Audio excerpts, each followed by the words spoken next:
الجريمة ديال اليوم جريمة مغربية وفيها أسرار وغموض ما كيخطروش على البال. كيفاش أم وبنتها يختفيو بلا أثار وبدون سابق إنذار، والعائلة عيات ما تقلب عليهم ولكن بحال الأرض تشقات وبلعاتهم. وللأسف الشديد غادي تكشف على سر خطير اللي غادي يتحول لكارثة بكل معنى الكلمة. تابعوا معايا هاد الحلقة اليوم اللي فعلا غادي تخلي العقل ديالكم يحبس. اهلا ومرحبا بكم الغزالين والغزالات ديالي، كنتمنى تكونوا على خير وبخير وفي احسن الاحوال يا ربي، وتكونوا اهم شيء مرتاحي البال. مرحبا بكم في قضيه جديده على برنامج القضيه الكامله مع نهى حطاب على قناتكم اسرار النفوس للقضايا والقصص للعبره. اليوم عندنا لغز جديد وسر قضيه جديده. اعزائي، قبل ما غادي نبداو ما غاديش نطول عليكم بيان سور في المقدمات، كنحب نشكركم على التعاليق ديالكم الزوينه، كنقراها كامله وكنرد عليها كامله، وكنقول لكم شكرا على الحب ديالكم وعلى الثقه ديالكم فيا. انا كنحبكم وكنبغيكم من كل قلبي واقسم بالله العلي العظيم. مرحبا بكم اعزائي، ما تبخلوش عليا باللايك وبالبارطاج وخليوا لي لي كومونتير ديالكم لانهم كيفرحوني. ويلا نبداو ونشوفوا القضية ديال اليوم. القضية ديال اليوم غادي تدينا المدينة ديال التصويرة. هاد المدينة هادي اللي فيها واحد العائلة كانت كتعيش هي والأبناء ديالها، وفي سنة 1953 غادي تزاد عندهم واحد البنية. هاد البنية اللي غادي نعطيوها الاسم ديال ملكة تزادت في ديك الأسرة، لقات الخوت ديالها يعني كاينين خواتاتها ذكورا وإناثا، ربما ما كانش عندها إخوة ديالها إناثا. المهم تربت في ديك الأسرة اللي كانت يعني ما عندهاش وما خصهاش، كانت يعني الحمد لله الأمور ديالها ميسرة، ما عاشوش في داك الفقر المدقع آنذاك، وكل شيء هو هذاك على خير وبخير. المهم بعض الإخوة ديالها مشاو للديار يعني البلجيكيه، وهاللي مشات تزوج في مدينه اخرى، وكل واحد فين عطاها. هاد البنت هادي كبرات شي شويه ودارت في العمر ديالها 22 سنه، وهنايا واحد الاخ ديالها غادي يجيب ليها واحد العريس. هاد العريس هذا اللي كان عايش يعني في النواحي ديال العيون، ما كانش عايش في الصويره. المهم جاب ليها هاد العريس اللي كان واحد راجل درويش والله يعمرها دار وزعما ميسور الحال. والبنت كانت وصلت في العمر ديال نقولوا ديك 22 23، وفي ديك الوقت يعني ففي السبعينات، فراه اكيد شويه تعطلت على الزواج. ما علينا، هاد البنت هادي جا هذاك السيد، شافوا الاخوه ديالها الاخرين، شافوا باها كذا ووافقوا عليه، لانه كان واحد الراجل اللي بخدمته، ولكن كان عنده واحد الشرط بانه غادي يديها المدينه ديال العيون، يعني النواحي ديال العيون. قال لها غادي تسكني تما كاينه معايا، وحنا راه بانين يعني عندنا البني حدا العمام وهذا وحدا خوتي وهذا، وغادي نسكنوا تقريبا حدا العائله ديالي. هاد لاله ملكه وافقت على هاد الشيء وقالت له ماشي مشكل، نمشي وسيدي ونمشي معاك انا حتى العيون ونمشي معاك حتى جزر القنطره. المهم السيده كانت باغا غير تزوج وتدبر على راسها. دازت ايام وايام، وهاد السيده هادي ما نعمش عليها الله بالوليدات، ولكن داك الراجل اللي غنعطيو الاسم ديال ابراهيم كان واحد الراجل اللي كنقولوا عليه هماوي، وراجل عارف راسو اش كيدير. بالرغم ان العائله ديالو تيقول له بان ديك الزوجه ديالك راه ما كتولدش، ربما عاقره، ربما ما نعرف شنو، طلقها واجي نزوجوك، دير ليها فعل ليها. هذا الراجل هذا ما كانش كيسمع العائله ديالو. وهنا غادي نخرجوا خرجه صغيره. هاد الراجل اللي كيكون ما كيسمعش العائله ديالو والكلام ديالو تيكون واحد الراجل اللي مسؤول، وواحد الراجل اللي تيكون يعني قابض بزمام الامور، وهو اللي في المعمعه، وهو اللي هيقدر ياخذ القرار واش يطلق ديك المراه او لا. ولكن للاسف يعني بعض العائلات كيبقاو يدخلوا في الشبوقات اللي ماشي ليهم، وهادشي كيأثر على العلاقه الزوجيه بين الرجل والمراه، وكيجعل الطلاق كتير وكتير، وشحال مره كنشوفوا الطلاق كان غير بسبب العائلتين. المهم نرجعوا لبيت القصيد. هذا الراجل ما كانش كيسمع لعائلته، ما كان تيسمع حتى شي واحد، حب ديك المراه بزاف ولا كيعطيها بزاف ديال الحب والحنان، قال لها ما عنديش مشكل، ربما يكون العيب فيا ولا فيك الله اعلم. المهم بداو تيضربوا الفقد في راسهم، يمشيو عند الطبيب، يمشيو عند عطار، يمشيو عند كذا. مرات واحد شويه ديال السنين، مده ديال 3 سنين هكاك، السيده نعم عليها الله في سنه 1979 بواحد البنوته، وهاد البنوته غادي نسميوها شيماء. لاله شموءه بقات عايشه مع الوالدين ديالها، عايشين على خير وبخير، الدنيا كلها مزيانه وزاهيه.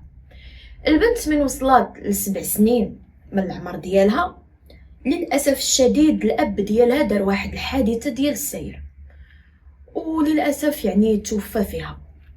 هنايا داز تقريبا واحد شويه ديال الوقت ديال الجنازه وديال التلبس الابيض وهذا. هنا العائله ديال الراجل مع ما كانوش كيحملوا ديك المراه، وماشي زعما تيقول لك ماشي من سهمنا، ماشي من كذا، ماشي من عائلتنا، ماشي من بلادنا، يعني كاين واحد شويه ديال الحقره بما انها واحد العائله في الصويره وحنايا في هذا في الصحراء. كانت واحد شويه ديال الحزازات بيناتهم، ولاو بالعاني كيديروا ليها شي حوايج اللي خايبين باش السيده طج من تما كينا وتمشي في حالتها. ولاو تقول لها حنا غنبيعوا الدار ديال خونا وغادي نديروا وغادي نفعلوا، وانتيا ما بقى لك مكان هنايا، سيري لاله سيري في حالتك، رجعي لبلاصتك اللي كنتي فيها. هاد السيده كانت كدير ودن ميكا وعين ميكا، ولكن من ولاو تيضربوا ليها بنتها ولات يعني كتشوف بانهم حاقرين عليها وحاقرين على بنيتها حتى هي، صافي هنايا خدات واحد القرار باش انها تقدر يعني تمشي تبدل من الحياه ديالها. المهم شنو دارت هاد السيده هادي؟ مشات هزات حويجاتها ومشات عند الاخ ديالها اللي كان ديك الساعه رجع من الديار البلجيكيه. المهم مشات لعندو وقالت ليه شوف اخويا العزيز، ها شنو وقع ليا وها شنو وقع ليا، ودابا انا راه ما عندي فين نمشي، راه كيبقاو يضربوني، تيضربوا ليا بنتي، كيسبوني، كيديروا ليا، كيفعلوا ليا، وباغيين يطجوني من ديك الدار. قال لها اختي عليه حوجك، راه من وراك الرجال، ها هي داري انا شريتها في المدينه الصويره، جلسي فيها انت وبنتك، وانا مره نبقى نعطيك شي حاجه، نصيفط لك شويه الفلوس وصافي، وربي بنتك وتهني انت وياها، بلا ما تمشي عند هذوك خياتي يمشيو يديروا فيك شي مصيبه ولا شي حاجه وانا ماشي حداك. فعلا هاد لاله ملكه جلسات هي والبنيه ديالها شموءه في ديك الدار السفليه. صافي جلسات، ما بقاتش يعني سولات فيهم، رجعت في حالتها باش تاخذ غير حويجاتها. حتى هما بالعاني داكشي اللي كانوا باغيين راه وصلوا ليه، لانه كانوا باغيين اصلا يجريو عليها باش ياخذوا الدار، وتقول هذه دار خونا وانت عندك غير البنت وما عندكش الولد، حنا وارثين وهذه دارنا وهذه كذا وحنا اللي بنيناها ليه. المهم للاسف الشديد والحمد لله على هذه المدونه الجديده ان يعني ديك الدار ما غاديش تقسم في التركه حتى توفى ديك الزوجه او لا يكونوا الوليدات يعني في وصلوا داك السن ديال البلوغ. الحمد لله على هاد القرار اللي جا، لان بزاف ديال العمام كيديروا ما في قلوبهمش الرحمه، ما في قلوبهمش الرحمه، وكيخرجوا الوليدات صغارين، كيخرجوا ديك المراه مسكينه كيحقروا عليها. والحمد لله على فضل الله سبحانه وتعالى، ربي كيختبر كل واحد وكيشوف شنو غادي يدير بداك المال اولا بداك الورث. راه ماشي عبثا ان ربي غادي يخلق بنيته وغادي يقول لك للذكر مثل حظ الانثيين، ماشي غير هكاك، فراه هو اختبار من عند الله سبحانه وتعالى. دوك العمام كيشوفون شنو غادي يديروا، ولكن للاسف اغلبيتهم تيفشلوا في هذا الاختبار اللي جد صعب وصعب جدا. المهم نرجعوا في القصه ديالنا. المهم هاد السيده هادي جلسات في ديك الدويره، جابت حويجاتها، استقرت هي وبنتها، دخلتها المدرسه، وكان عندها واحد الامل كبير في ديك البنت انها توصل شي مصل اللي واعرين. هاد الام هادي الهجاله مشات خرجات تدبر على راسها، لان عاوتاني ما يمكنش عاوتاني تبقى معوله غير على الاخ ديالها، لان الاخ ديالها هو كان غير بوفري كيدبر على راسو، عنده وليداتو، عنده عائلته، عنده مراته خصو يصرف عليها وعايش في بلجيكا، يعني ماشي اي واحد غنسمعو عايش في بلجيكا راه صافي راه عنده الملاير. كان تا هو كيدبر على راسو مره كيصيفط لها شي بركه. المهم السيده مشات دبرات على راسها، مرات تمشي تغسل الماعن هنا، مرات تمشي تصيق عند هاد المراه، والامور والرزيق كان تيجيها من عند الله سبحانه وتعالى. الحمد لله على كل حال. كل شخص في الدنيا راه ربي كيعطيه الرزق ديالو وكيوصلو حتى لعندو الا خرج فعلا تيقلب عليه. تولات الايام والبنيته ولات تتكبر ولات يعني تبارك الله، يعني بنيتها كتبان فيها معالم ديال الانوثه. وهنايا تربص بها واحد خينا سميتو العربي. هاد العربي هذا شاف هذيك البنوته كتخرج من الليسي، حط عليها العين، ولا كل نهار كيجي كيوقف ليها تما كيوقف ليها تيلوح ليها كلمه من هنا كلمه من هي. والسيد راه تبارك الله راه كبير، راه في العمر ديالو نقولوا ديك الساعه في اواخر العشرينات. هاد البنت هادي مع ما كانش يعني المراقبه المستمره، بما ان الام كتمشي مسكينه كتدبر على راسها والبنت كتبقى غير بوحديتها في الدار، او ربما يعني عندها واحد الحريه زايده على البنات اللي عندهم الابوين ديالهم واللي عندهم المراقبه يعني المستمره ما بين الام وما بين الاب. فهنا لقات واحد الفجوه وتصاحبات مع هاد العربي، تصاحبات معاه لمده 2 سنين. ولكن هي كانت زعما باش نقولوا باللغه العاميه ان البنت ما كانتش كتنقز معاه السطر ولا كتمشي معاه للدار، بالرغم ان السيد راه كان عايش بوحديته وكان عنده الدار ديالو بوحديتها، يعني الدار ديالو بوحديته، يعني ساكن بوحديته ما كاينش شي معاه حتى شي واحد. صافي بدا في الاول تيحاول انه يجرها وداكشي، ولكن كتقول له خويا انا راه ما نافعش لهادشي، انا بغيتي تزوج بيا مرحبا بك، ما بغيتيش تزوج بيا الله يعاوننا ويعاونك. بقات والسيد حبها وحتى هي نقولوا حباتو. الفتره اللي ولات العلاقه بيناتهم بجوج، السيد ولا كيفكر انه يتزوج بها، لان اي راجل ما عطاتوش البنت داكشي اللي بغا فراه اكيد غيقول هذه بنت الناس وانا كنت معاها وحاولت معاها والحمد لله انها ما وافقاتش. يعني فهاد السيده راه صالحه للزواج. جا عنده واحد النهار قال لها شوفه بنت الناس، انا باش ما نكذبش عليك انت عجبتيني ودابا حنا عامين مع بعضياتنا، يعني كان مصاحب معاه وهي مازال قاصر، وصلت البنت 19 سنه. قال لها شوفي انا وياك مولمين مع بعضياتنا كنتفاهموا كذا كذا، انا عندي داري بخدمتي وخدام كان في شي شركه والامور ديالي كلها مزيانه، ما خاصني غير العروسه نجيبها للدار. قالت له واخا انا غادي نقولها للام ديالي وغادي نتشاور معاها ونبينا عليه السلام. قال لها صافي واخا. فعلا هاد البنيته هادي مشات عند الام ديالها وقالت لها امي العزيزه راه كاين واحد الراجل راني ديجا كنعرفو كذا وكذا وراه باغي يتزوج بيا، وهذا الراجل هذا راه عنده دويرته وخدام وهذا وعنده كذا وكذا. يعني البنت جملات لي هذاك الراجل، يعني زيناتو ليها بواحد الطريقه اللي زوينه قدماتو ليها. قالت لها بنتي من عنده دارو وغادي يبر بك وغادي يخلص عليك وغادي يدير لك، وبنتي انا ما غادي نزيدك غير الصلاه على النبي وصافي. المهم هذا الراجل العربي تقابل مع لالهم ملكه، مجا عند لاله مولاتي ملكه تعرف معاها هضر معاها، قال لهم دابا انايا غادي نخرج لكم من رونتي وغادي نقول لكم واحد الشروط. قالوا له شنو هما هاد الشروط اسيدي اللي كتشرط علينا؟ قالوا ما ودي انا ما باغيش مراتي تكمل القرايه ديالها في المدرسه، انا بغيتها تجلس زعما معايا وتجلس حدايا وهذا ونتزوجوا انا وياها، وانا ما عندي ما ندير بقرايتها وتا هي ربما ما عندها ما دير بالقرايه. وقال لها الا وافقتي على هذا الشرط صافي خير البر عاجله ونديروا شي حفيله ونتزوجوا. البنت قالت له انا راه ما عندي ما نقدر بالقرايه، اصلا هي كانت ساقوطيه يعني كانت كتسقط وما كانتش كتقرا مزيان، وعاد تلاقات بداك الباندي حتى هو يدوخ ليها الراس.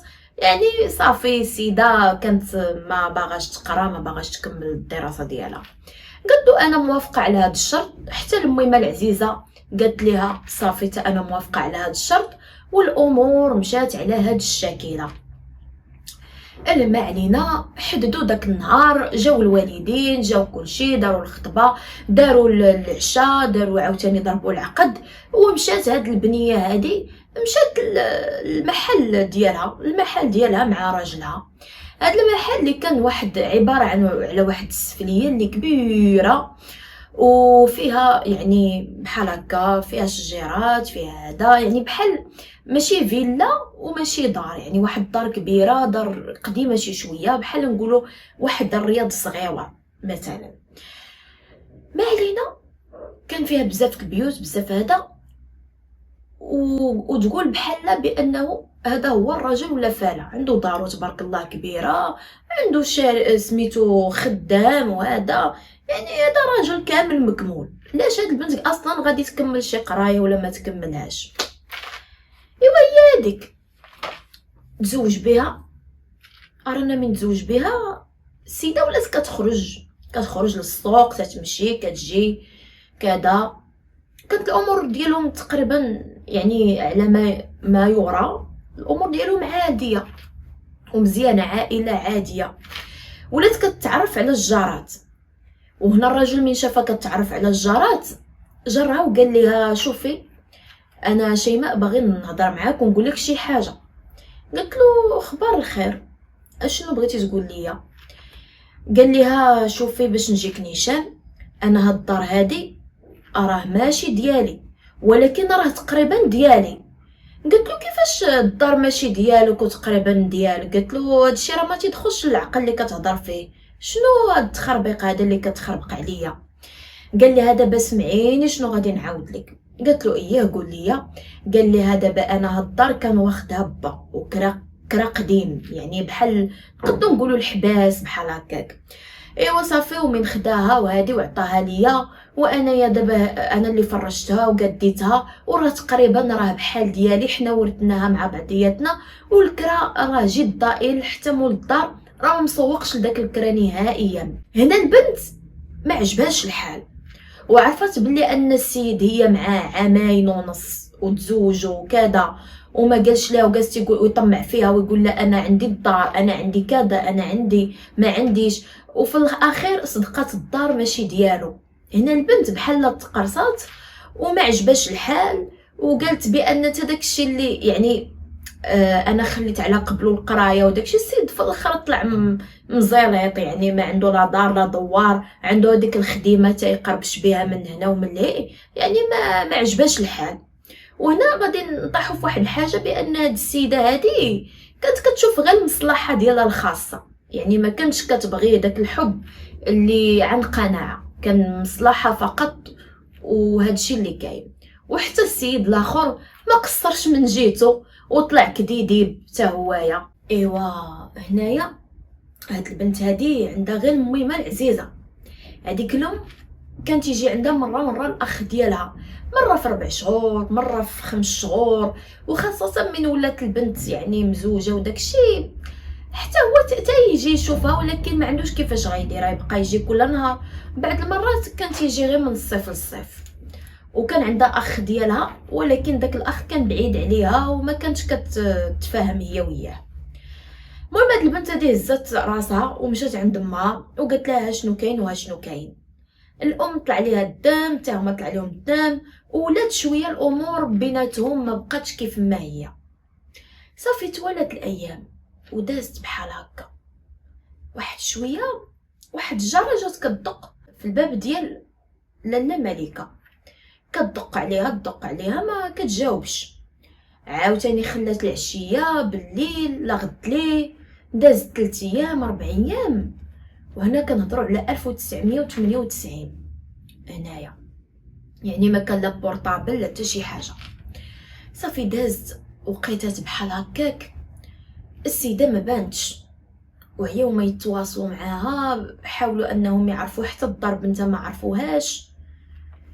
ملكه ما بقاتش، ملكه ما عرفوهاش فين مشات. بداو تيقلبوا تيسولوا، ولكن للاسف ما كان حتى شي حاجه.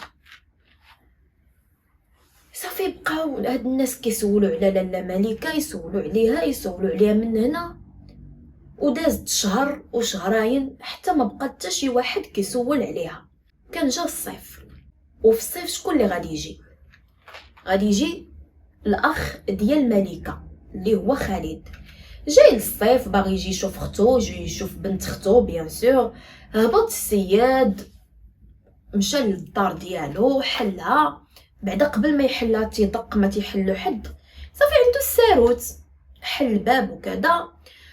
دخل لقى الدار يعني تقريبا هي هذيك، فيها شويه ريحه الغمال، فيها كذا، ولكن الاخت ديالو ما كايناش. بدات عينها، قال ربما تكون مشات، يعني مشات زعما تشوف مصالح ديالها تقضيهم، ربما تجيب العشيه، ربما تجيب الليل. ولكن للاسف الاخت ديالو ملكه ما بانتش وما جاتش، وما عرفهاش حتى هو فين مشات. هنايا السيد من السيده ما جاتش، قال ربما تكون مشات باتت عند بنتها. وخالد ما كانش كيعرف اصلا يعني بنت اختو فين ساكنه، ما كانش كيعرفها فين ساكنه. ايوا هي هذيك. المهم داز نهار الاول، الثاني، الثالث، هنا بدا كيدخل له الضغل والشك في هاد التخربيق اللي كاين، لان الاخت ديالو مدت لا شاكوش اللي كديه ديال الحوايج، مدت لا لاكارت لا حتى شي حاجه. المهم جا سول بعض الناس وبعض الجيران اللي قرابين من ديك ملكه. جا عندها قال لها السلام عليكم. وعليكم السلام. قال لها عفاك لاله سمحي لي نسولك. قالت له يا سيدي. قال لها واش لا ملكه واش فين هي؟ مات فينا هي؟ راه ما جاتش هذه 3 ايام ولا 4 ايام، وخت لا يكون طرا لها شي حاجه. انا قلت ربما تكون عند بنتها. قلت له علاش انت ما عارفاش فين كاينه؟ قال لها لا. قلت له ودي حنا راه دابا يا ضرب شي 8 شهور ما شفناها في الحومه، السيده ما عرفناهاش فين مشات، وفي الشهوره الاولى كنا كنقلبوا عليها، كنا كنسولوا عليها، ولكن راه ما عرفناهاش فين عطاتها هاد المراه. قلنا ربما رجعت للعيون. قال لي ولكن كيفاش هاد اختي غادي ترجع للعيون؟ ما يمكنش هادشي هذا. قالت لي الله اعلم. المهم اخر مره قالت لينا غنمشي عند بنتي، وهذا الشيء اللي عطا الله. وهنايا السيد بدا كيستغرب، قال هي مشات عند بنتها ولكن 8 شهور اختفت. تمشي عند بنتها 8 شهور ما دات لا حوايج، ما دات حتى شي حاجه. لا يعقل هذا الشيء هذا اللي كتقولوا هاد المراه هذه. هنايا مشى تيقلب على داك الراجل ديال بنت اختو، بدا يقلب. والمغاربه ديالنا الحمد لله فيهم التبرقيق، حنا عارفينهم دغيا. وصلوا لي الخبيره ها فين ساكن، ها فين كذا. وما كانش ساكن بعيد زعما على ديك المنطقه اللي كانت ساكنه فيها الام. خالد مشى عند هذا الراجل هذا، مشى عنده قال له السلام عليكم. وعليكم السلام. واش عقلتي عليا؟ قال له ايه عقلت عليك. قال له كذا كذا، فين هي اختي؟ فين هي بنت اختي؟ قال له وانا مالي، انا كنعرفهم. قال له كيفاش انت مالك وكتعرفهم؟ قال له ما نكذبش عليك، انا هاد بنت اختك هادي طلقت انا ويا هادي تقريبا شي 8 شهور وما بقيتش كاع عشتها. قال له كيفاش هاد البلان هذا؟ قال له هادشي اللي عطا الله. قال له هادشي اللي كاين راه قلتولك، انا ما عرفتهم فين مشاو، وانا خويا خليوني عافاكم في التقار، انا ما باغي نعرف حد وما باغي نشوف حد. انا هذيك ما خلات ما دارت فيا، فعلات تاركه، دارت ليا فعلت ليا. وصافي هي هذيك. السيد حار من الامر ديالو، قال صافي نمشي نشوفها في العيون، لان ما كاين لا تليفون لا والو. شوف الناس كيفاش كانوا كيتعذبوا. مشى السيد، مشى تيقلب من هنا ومن لهي، من هنا ومن لهي، توصل لهاديك المنطقه اللي كانت ساكنه فيها الاخت ديالو. جا تيسولهم السلام عليكم. وعليكم السلام. قال ربما تكون مشات باغا تاخذ الورث ديالها لان سمحت في كل شيء، ربما شي حاجه الله اعلم. المهم حنا نشوفوا شنو كاين. صافي مشى السيد لتما كاينه، هضر مع العمام ديال البنت يعني اللي كانوا كيجيو اختو، وقال لهم السلام عليكم. وعليكم السلام. وجات الاخت ديالي شنو سميتها وشنو سميتها؟ قال له احنا فين شفناها من ديك الايام، يعني البنت فاش دات عندها 7 سنين ما عاودناش شفناها. من داك النهار صافي يعني سنوات عجاف داز دابا. صافي السيد هنايا ما بقى قدامه حتى شي حل من غير انه يقصد البوليس. وتما كاينه كانت واحد المنطقه اللي ماشي تابعه للبوليس وانما تابعه للجدرميه. صافي السيد رجع في حالاته في ديك الاثناء ومشى توجه نيشان لعند الجدرميه.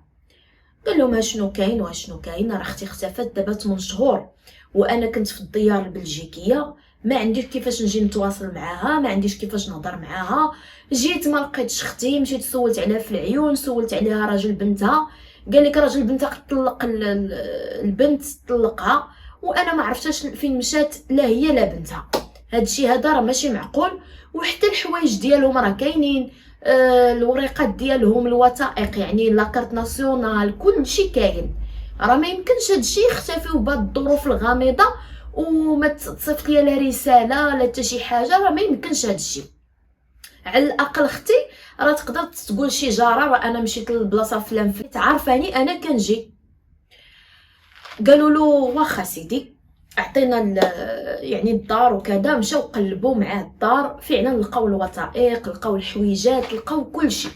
يعني هاد المراه هادي ما مشاتش هاجرات ولا مشات لشي بلاصه، يعني ربما يعني كانت باغا ترجع لدارها. يعني هنا ولا اختفاء مشكوك في الامر ديالو.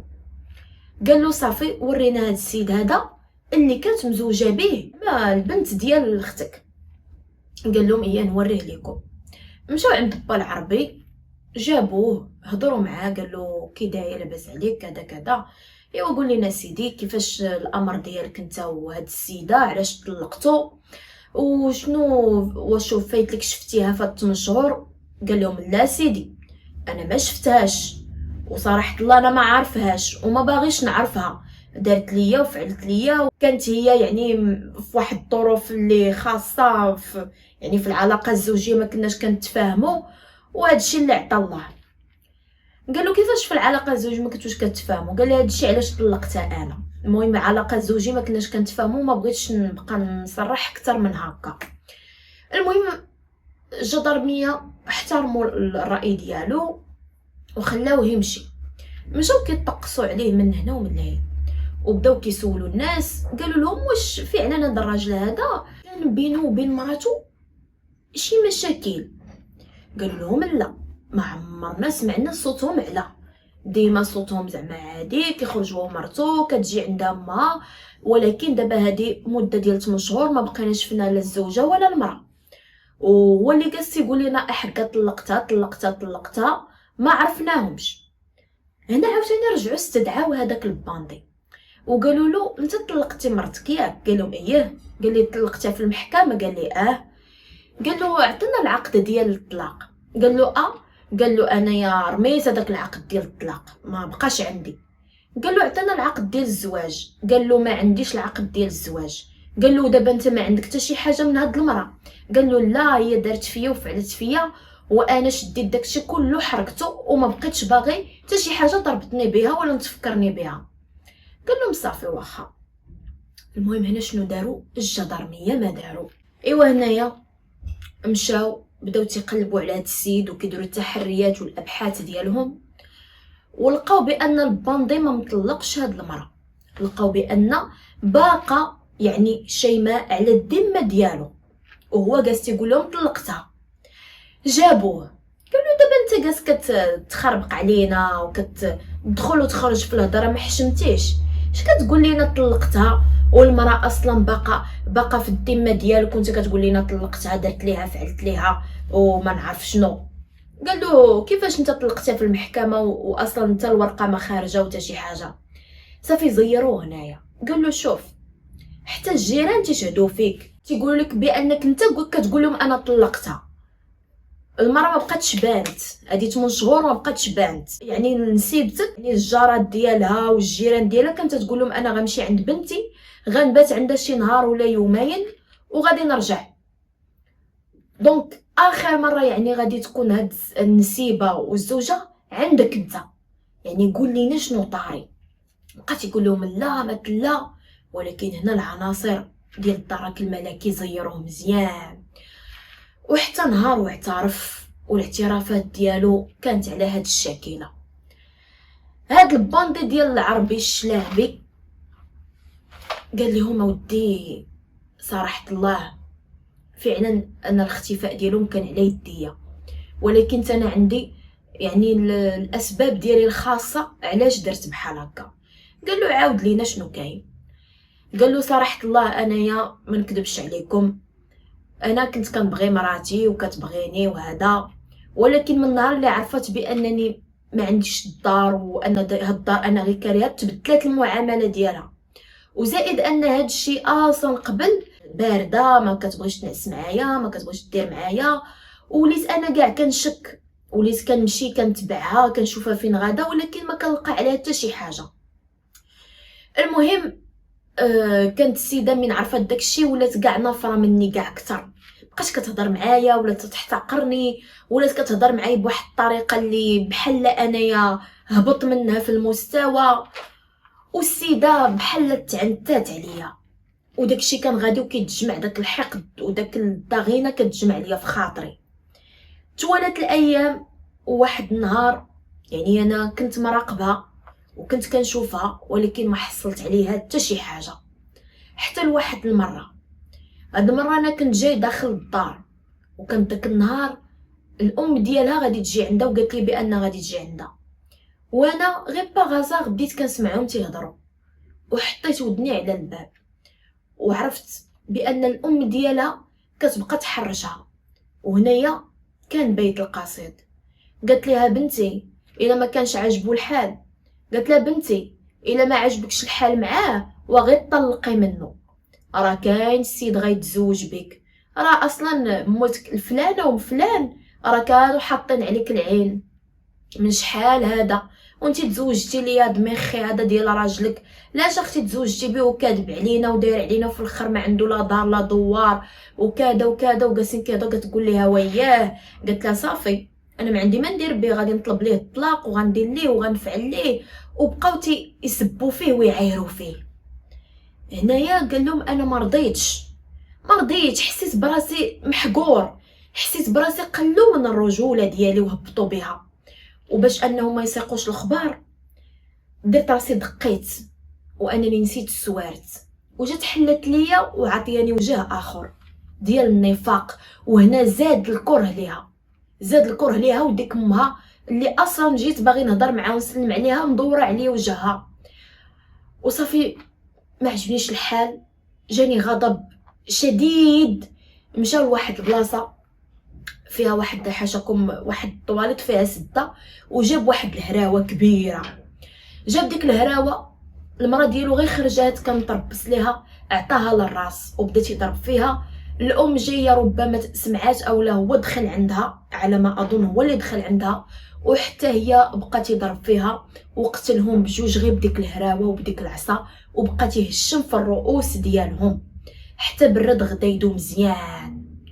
قتلهم ولاو عنده جوج بطانات في الدار. وعرف بان هاد المراه هادي خوها كيجي مره في مليون عام، وقال انا الا خرجتهم من هاد الدار هادي حومه شعبيه، الناس غتشوفني كذا كذا، غادي ندفنهم عندي في الدار. وشوف فين وصل الفكر الاجرامي ديال هاد الخاينه هذا. المهم السيد بدا يفكر وعرف بان اللور ديال المنزل ديالو كاين واحد الجريده. هذيك الجريده تما كاينه فيها التراب، وهذا حفر في ديك الليله، شدهم ردم عليهم التراب، داروا عليهم ودفن الجثتين تماك. وما عرفش كيفاش كان عنده القلب كينعس مع جوج ديال الجثث. نظف الدار، نظف كل شيء، والسيد داير رجل على رجل وعايش لا فيدا مع راسو المده ديال 8 اشهر. ولكن الروح عزيزه عند الله، دائما عزيزه عند الله، ودائما كتكشف الجريمه مهما كان الذكاء والدهاء ديالو.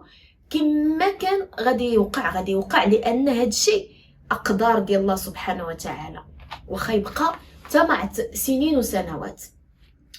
صافي عاود لهم المزيوده كامله، حط عليهم وراهم فين كاينين مدفونين الجثث يعني داخل المنزل.